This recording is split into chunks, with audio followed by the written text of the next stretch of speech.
Hey, how's it going? This is Orion with A+ Garage. Today we're going to show you guys how to use the manual release for your garage door for a jack shaft style opener.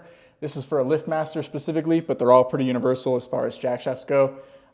Over here on the side, behind the motor, you'll have the emergency release. You'll pull it once till you hear the click. Secondly, you'll have to use the vault lock down below. Slide that over and the door will just slide right open. This is especially useful right now in the wintertime if your doors are frozen to the ground and the motors are throwing an excessive force code.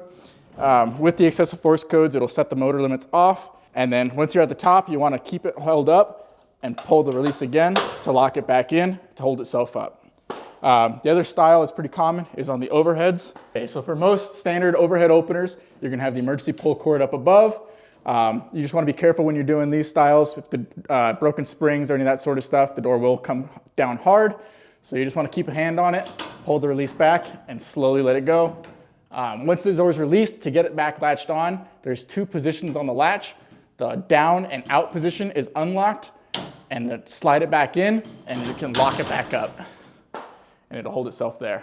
So for one key point when doing the overhead style, you want to make sure that the door is not going to come crashing down on itself. It's a big safety thing, so you always want to keep a hand on it, or you can have someone else pull the release while someone stands and holds the door open in the up position to keep it from falling down and causing damage.